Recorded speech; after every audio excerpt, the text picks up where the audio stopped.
दोस्तों, भारत में population explosion एक बहुत बड़ी समस्या बन के उभरी है।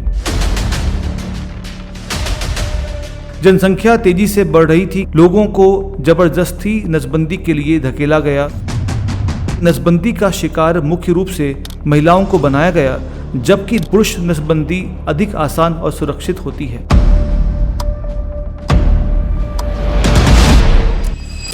भारत में जनसंख्या वृद्धि को लेकर चिंताएं आज़ादी के तुरंत बाद ही शुरू हो गई थी। 1951 में जब इंडिपेंडेंट भारत की पहली जनगणना हुई, तब सरकार को पता चला कि देश की पॉपुलेशन 36 करोड़ से अधिक हो चुकी है। यह देखकर साफ हो चुका था कि अगर रफ्तार यही रही तो लोगों को भोजन, आवास, शिक्षा और अन्य बेसिक सर्विसेज उपलब्ध करवाना बड़ा मुश्किल हो जाएगा। जनसंख्या तेजी से बढ़ रही थी क्योंकि एक तरफ लोग अधिक बच्चे कर रहे थे और दूसरी ओर स्वास्थ्य सेवाओं में पहले से बेहतर सुधार होने के कारण तुलनात्मक रूप से मौतें कम हो गई थी। इसके अलावा सामाजिक समस्याएं जैसे एक मेल चाइल्ड की चाह, कम उम्र में विवाह, महिलाओं की सीमित शिक्षा और कॉन्ट्रासेप्टिव्स यानी कि गर्भ निरोधक गोलियों जैसे साधनों की जानकारी की कमी के कारण भी इस जनसंख्या में बढ़ोतरी देखने को मिली। इस समस्या से निपटने के लिए भारत सरकार ने 1951 में ही दुनिया का पहला सरकारी परिवार नियोजन कार्यक्रम शुरू किया। शुरुआत में इसका असर बहुत सीमित रहा, लेकिन 1970 के दशक से सरकार ने इस अभियान को तेज किया।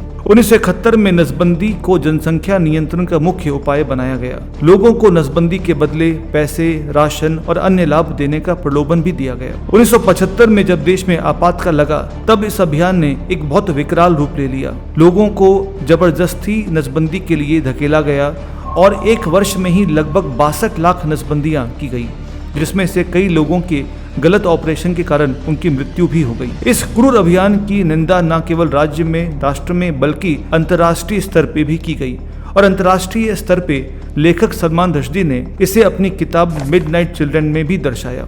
ये आरोप लगाया गया कि नसबंदी का शिकार मुख्य रूप से महिलाओं को बनाया गया, जबकि देखा जाए तो टेक्निकली पुरुष नसबंदी अधिक आसान और सुरक्षित होती है।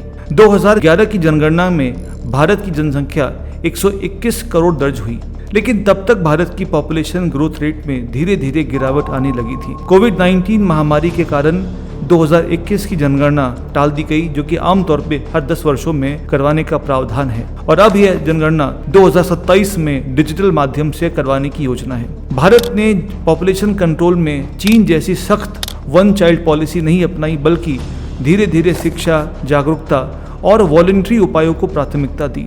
चीन की अपनी पॉलिसी के कारण चीन में अब श्रमिकों की कमी हुई है और तेजी से बुजुर्ग हो रही आबादी ने उसके लिए आर्थिक समस्याओं का एक बड़ा भंडार खड़ा कर दिया है। भारत के लिए अब ये जरूरी है कि पॉपुलेशन कंट्रोल को बोझ नहीं, बल्कि पॉपुलेशन को एक अवसर के रूप में देखा जाए और इसके लिए लोगों का सशक्तिकरण, शिक्षा और स्किल डेवलपमेंट ध्यान देने की जरूरत है।